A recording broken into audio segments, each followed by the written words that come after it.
할렐루야. 권지천 목사입니다. 오늘도 같이 말씀 잠깐 묵상하도록 하겠습니다. 오늘은 에스겔서 36장 37절 말씀 보겠습니다. 주 여호와께서 이같이 말씀하셨느니라. 그래도 이스라엘 족속이 이같이 자기들에게 이루어 주기를 내게 구하여야 할지라. 내가 그들의 수요를 양떼같이 많아지게 하되 제사드릴 양떼 곧 예루살렘의 정한 절기의 양무리같이 황폐한 성읍을 사람의 때로 채우리라. 그리한즉 그들이 나를 여호와인 줄 알리라 하셨느니라. 아멘. 에스겔서 말씀 보았습니다. 에스겔 선지자는 유다 나라가 멸망당할 때 바빌론으로 잡혀서 끌려간 사람 중에 하나였습니다. 그런데 여호와의 신이 저에게 임하셔서 하나님의 말씀을 선포했죠. 포로로 잡혀간 곳에서 그 선지자가 선포한 하나님의 말씀은 두 가지예요. 크게는 하나는 너희가 이 땅에서 결혼하고 열심히 살아라 라는 말씀.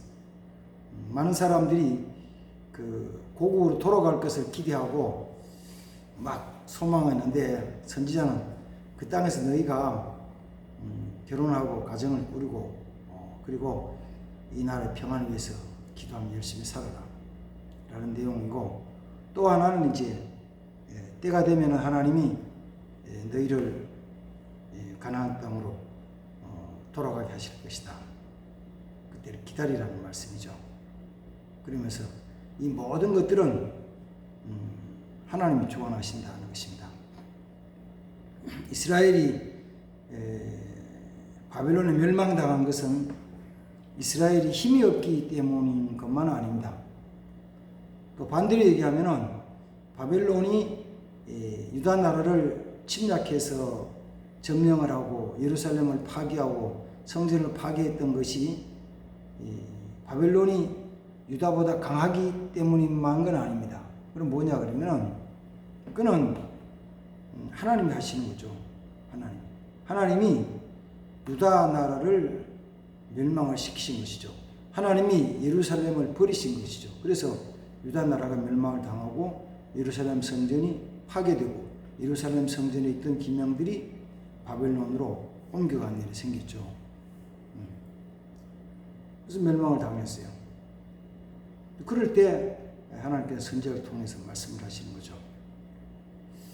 하나님은 나라가 멸망당할 때 멸망당하는 것을 끝까지 그냥 보시진 않고 때가 되면 하나님은 반드시 또 회복시키신다는 것입니다. 회복시키신다. 그래서 이제 때가 됐을 때 그들이 다시 바벨론의 포로로 잡혀갔던 곳으로 돌아왔죠. 그럼 하나님이 이스라엘 멸망시키실 때 왜 멸망시켰느냐 그러면 결국은 죄악 때문이죠. 죄.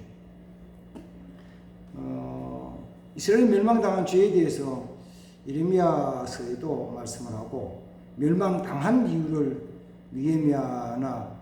느헤미야서에도 얘기를 할 때 이스라엘 백성들의 죄는 크게는 네 가지를 얘기할 수 있어요. 첫 번째는 이제 우상 숭배하는 거죠. 하나님을 섬기지 않고 우상을 숭배하는 것. 하나님이 제일 싫어하는 거예요. 하나님 외에 다른 것 섬기는 하나님 제일 싫어하는 거예요. 하나님 제일 싫어하는 거. 근데 멸망을 당하죠. 그 다음에 또 하나는 그들이 안식일을 거룩하게 지키지 않는 거예요. 그냥 형식적으로 하는 거예요. 안식일을 지키지 않는 거. 그래서 안식일에 느헤미야서에 보면은 안식일에 물건을 사고 팔기도 하고, 그 다음 또 오락을 즐기기도 하고, 안식일에 자기의 욕심을 따라 살아가기도 하고 하는 안식일을 지키지 않음으로 말미암아 하나님이 그들을 징벌하시는 것이죠. 그 다음에 또 한 가지 세 번째는 그들이 11조를 드리지 않는 거예요. 11조. 10의 1조 하나님 것을 드리지 않는 거죠. 그러면 하나님은 말씀하시기를 11조는 내 것이다. 사람의 11조는 레위인이고 제사장들이잖아요.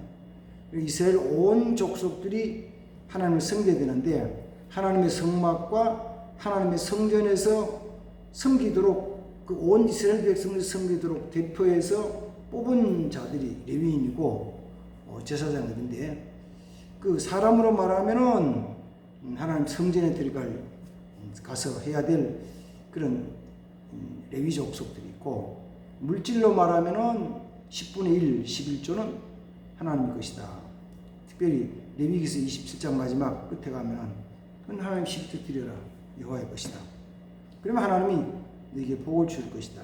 그러나 그걸 드리지 않고 속전에 떼어 먹으면은 그거는 하나님의 것을 내 것으로 삼아서 쓰는 도적이다라고 말하죠. 도적. 그래서 하나님은 도적들에게 복을 주시지 않고 온 나라가 하나님께 대한 11조 헌물을 떼어 먹으면은 하나님 그날에 징벌하신다 이렇게 말씀하십니다. 그 또 한 가지는 이제 마지막 네 번째는 뭐냐면은 같은 동족 백성들을 돌아보지 않는 거예요. 특별히 이제 어려움 당하는 자들 있잖아요. 고난 당하는 자들, 어려움 당하고 고난 당하는 자들을 돌아보지 않고 자기 욕심만 차릴 때, 그 자기 욕심이라는 것이 자기가 가지고 싶고 원하는 거예요. 다른 말로 하면은 연약한 자들에 대한 것을 빼앗는 거죠. 권력 잡는 자들은 항상 그런 거죠. 그래서 그로 통해서 이스라엘은 멸망당하고 그 다음에 또 바벨론이 권력을 잡다 그래서 멸망을 당하고 그렇게 역사는 바뀌는 거예요. 한 나라가 멸망당할 때는 이런 죄악들이 그 땅에 가득해요. 그러나 하나님은 그 악한 자들을 징벌하시고 그 다음에 어떤 자들을 세우시냐면은 하나님 기뻐하시는 거룩한 공의를 행하는 자들을 선택하시거든요. 그래서 나라나 정권이나 할 것 없이 새롭게 시작할 때는 나라도 새로 시작할 때 정권도 새로 시작할 때는 항상 첫 번째 세우는 게 있어요. 뭐냐면 정의, 공의를 이룰 것이다. 연약한 자를 평등하게 잘 돌볼 것이다. 굶주린 자가 없도록 먹고 살릴 것이다. 열심히 할 것이다. 그래서 부정하고 악한 것은 척결하고 부정은 척결하고 공의를 이뤄나가서 모든 사람이 다 잘 수 있는 평등한 나라를 만들 것이다 라는 것이 새로운 나라나 새로운 정권이 세워질 때 세우는 표예요. 마찬가지죠.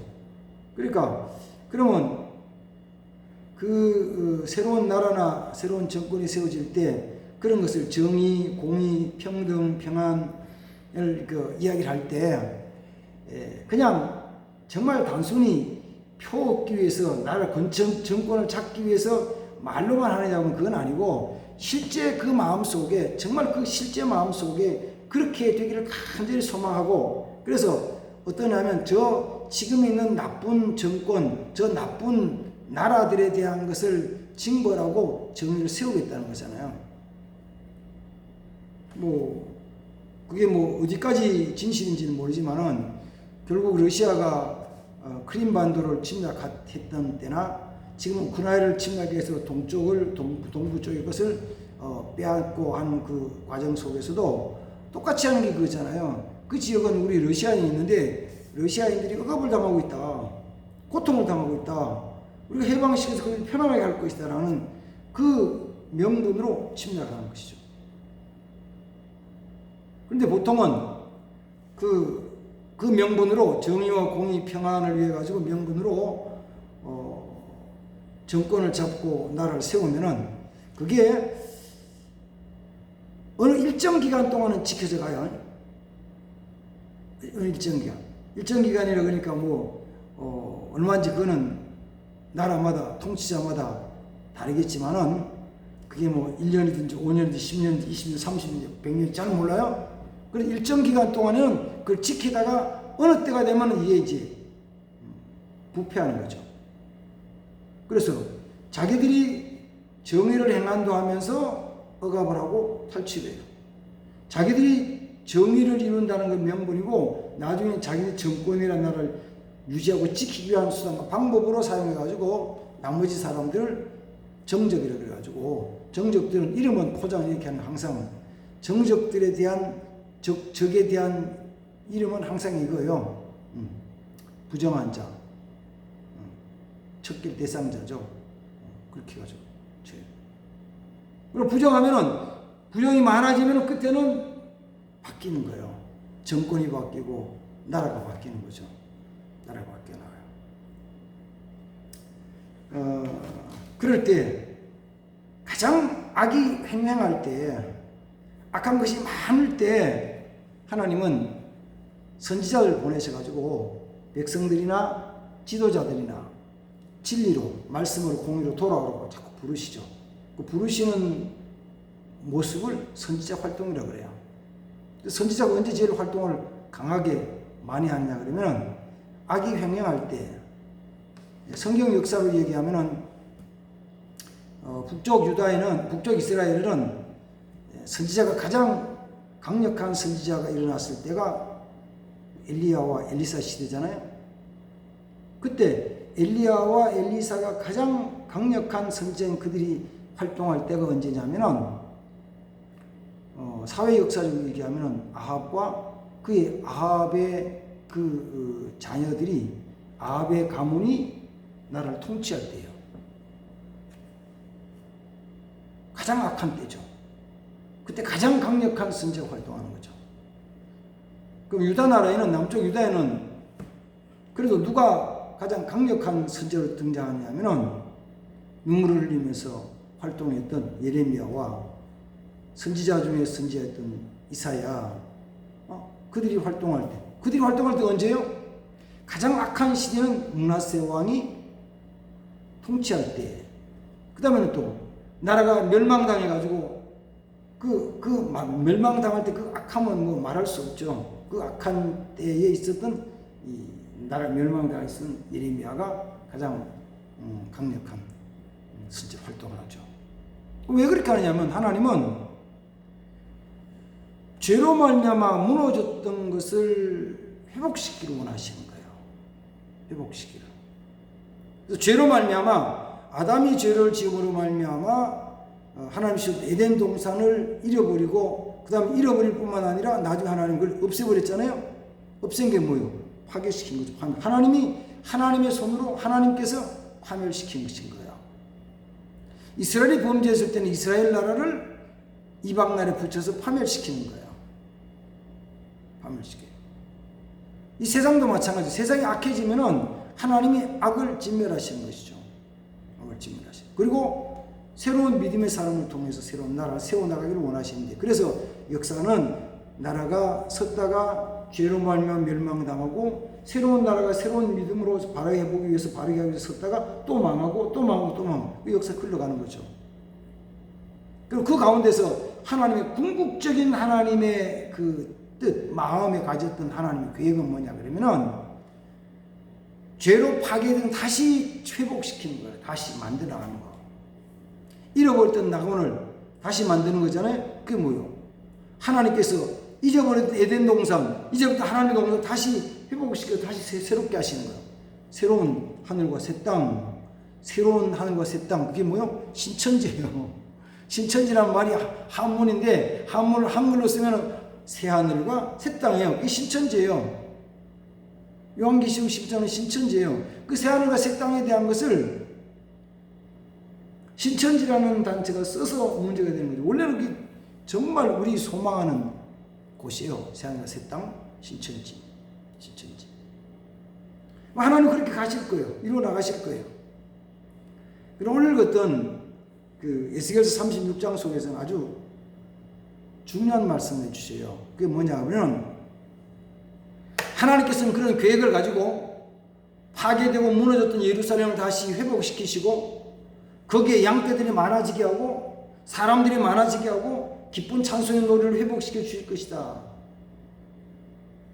에스겔 선지자로 말하면은, 에스겔 선지자가 포로로 끌려왔지만 그들 하나님께서 그 땅으로 돌아가게 하시고 거기서 다시 성읍을 이루게 하실 것이다. 하나님의 계획이에요. 하나님의 계획. 그런데 거기에 붙여서 말씀하시기를 이렇게 말씀하죠. 중요한 말씀이죠. 36절 말씀이에요. 주 여호와께서 이같이 말씀하셨느니라. 그래도 이스라엘 족속은 이같이 자기들에게 이루어 주시기를 내게 구하여야 할지니라. 하나님께 구해야 된다는 거예요. 기도해야 된다는 거예요. 하나님의 계획 세우신 것이 하나님의 선한 계획, 하나님의 아름답고 선한 계획은 백성들이 기도함으로 이루어지는 거예요. 물론 하나님의 심판은 기도하지 않아도 이루어져요. 하나님 징계하신 심판은 우리가 기도하지 않아도 이루어져요. 그래서 우리가 때로는 우리에게 악을 행하는 사람, 손해를 끼치고 고통을 주는 사람, 핍박하고 고통을 주는 사람을 우리 입으로 구하지 않아도 하나님 때가 되면 심판하셔요. 그리고 굳이 구하지 않아도 괜찮아요. 악한 세상에 멸망당하는 구하지 않아도 하나님 때가 되면 심판을 멸망시키셔요. 그런데 하나님의 선한 뜻을 위해서 회복시키고 구원하시고 새롭게 하시는 것은 구해야 돼요. 부르짖어 기도해야 돼요. 오직 우리 하나님만이 능력이시라는 걸 믿고 믿음으로 구해야 돼요. 그리고 구하지 않으면 어떻게 되는데? 성경은 구하지 않으면은 그 하나님의 역사가 이렇게 늦어진대요. 지연이 된대요. 구원의 역사가 늦어 지연되는 것에 가장 대표적인 게 이런 것이죠. 하나님께서 아브라함에게 말씀하시고 너희 자손들이 이방 땅에서 40년 동안 그 땅에서 그 땅을 섬기는 자들이 있다가 40년 후에 400년 후에 그들이 나올 것이다. 400년 동안 이방 땅에서 종으로 섬기다가 나올 것이다 라고 400년에 대한 약속을 주셨어요. 그런데 이스라엘 백성들이 그 아브라함의 하는 말씀처럼 야곱과 요셉과 야곱을 통해서 애굽 땅에 내려갔잖아요. 애굽 땅에 내려가가지고 요셉이 죽은 다음에 이스라엘 백성들은 애굽 사람들의 노예가 됐어요. 종이 됐어요. 종이 돼가지고 쭉 살아가는 거예요. 종이 돼 살아가요. 종이 돼 살아가는데 어쩌면은 가장 극심한 고통은 언제냐면은 모세가 태어날 때요. 인구 증가를 막기 위해 가지고 그들이 남자아이는 무조건 강에 갖다 내버리라고 법을 만드는 거예요. 바로한 그런 법을 만들었어요. 히브리인 중에서 남자아이가 태어나면 아들이 태어나면 강가에다 버리라고. 그보다 더 큰 악정이 어디 있어요? 근데 그냥 지나갔어요. 그 다음에 일어난 일이 뭐냐면은 국고성 람셋을 건축하는 일이에요. 그들은 밥만 먹이고 벽돌 짓고 만들고 그리고 성산을 하는 거죠. 그때 너무 힘든 거예요. 너무 힘들어. 그래서 너무 힘들어 견딜 수 없을 때 그때 하나님께 막 부르짖어 기도해요. 기도했더니만 기도함으로 그때 기도함으로 말미암아 그들이 하나님 모세를 보내서 건져주셨거든요. 그래서 출애굽기 2장 23절 24절 속에서는 23절 24절 속에서는 그들이 그 고역으로 인하여 부르짖는 소리가 하나님께서 들으시고 그들이 조상에 약속하셨던 것을 기억하사 그들을 권념하셨더라. 그럼 모세를 보내주셔요. 근데 그게 모세가 와서 이스라엘 백성들을 구원해낸 때가 언제냐면은 애굽에 들은 지 430년이에요. 430년 만에 여호와께서 이스라엘 백성들을 애굽에서 인도하셔서 가나안으로 인도해 가시죠. 그러면은 하나님께서 아브라함이 약속하던 400년이었는데 애굽 이스라엘 백성 나오면 430년, 30년 차이가 나서 30년 차이 나는 것에 그 이유가 이스라엘 백성들이 부르짖어 기도하느냐 기도하지 않느냐예요. 30년 동안 더 살았고 종으로 더 살았어요. 30년 동안 종으로 살면서 많은 사람은 죽었어요. 그 당시에 30년 동안 살면서 죽었으면 얼마나 죽었을까요? 아마 세대가 반은 바뀌었을 거예요. 백성들이 반은 죽었을 거예요. 그 반은 새로 태어났을 거예요. 저들이 처음부터 기도했더라면 400년에 나왔더라면 그 종으로 죽은 사람들이 종으로 죽지 않고 자유인으로 하나님의 백성을 살아날 수 있어요. 근데 기도하지 않아서 그렇게 고난당하고 죽었죠. 그래서 뭐냐면 기도해라. 기도해라. 그래서 우리는 보면서 그런 거죠. 내가 하나님의 복받기로 된 사람은 맞아. 나는 복받기로 돼 있어. 하나님 내게 축복을 약속해 주셨어. 우리 성경 말씀 보면서 이 축복 이거, 이 은혜 이거 내가 지금 약속의 말씀 딱 봤잖아요. 많아요. 하나님의 백성들 약속이 너무 많아. 근데 못 받잖아요. 아직 안 받았잖아요. 왜? 아직 안 받은 거요. 뭐 때문에? 하나님께 기도하지 않아서, 불적 기도하지 않아서 그저 은총을 못 입은 거예요. 물질에 대한 것도 약속도 마찬가지고 건강에 대한 마찬가지예요. 뭐 기도 안 하잖아요. 교회 와서 목사님께 기도 받으면 되는데 안 받잖아요. 왜? 뭐 병원에 가면 되지 뭐. 몸이 아파도 병원에 가면 되는 거지. 그래, 병원에 가면 돼요. 병원에 고치세요. 거기는 하나님의 능력은 없는 거예요. 하나님의 능력은 없는 거예요. 물질의 축복? 나는 복이 없고 목복이 되는 사람이 아니야. 뭐 아브라함의 축복, 뭐 노아의 약속하신 거, 뭐 또 아담의 약속하신 거, 그다음 요소의 약속하신 거, 이런 거 다니엘이 보여주신 거, 이런 거 나는 상관없어. 나는 없고 그냥 내가 살 거야. 이런 사람은 몰라도 적어도 하나님이 내게 복 주시기를 약속해 주셨다고 믿는 사람들은 그 약속의 말씀을 믿고 힘써서 구하십시오. 믿음으로 구하십시오. 믿음으로 구할 때 하나님 주신다는 거죠. 그래도 이스라엘 백성들이 내게 이루어 주기를 구하여야 할지니라. 아멘. 구하여야 할지니라. 아멘. 구할 때 주신다는 거예요. 기도하여서 하나님 약속의 것을 받아 누리는 우리 성도 되기를 주의 이름으로 축복합니다. 아멘. 기도하겠습니다. 하나님 감사합니다. 주님이 약속하신 말씀 기도할 때 이루어진다고 하셨사오니 아버지여 믿음으로 주의 은총을 능력을 사모하며 기도하는 자들이 되게 하옵소서. 그리하여서 약속하신 것을 다 누리는 축복을 내려주옵소서. 예수님의 이름으로 기도합나이다. 아멘. 감사합니다.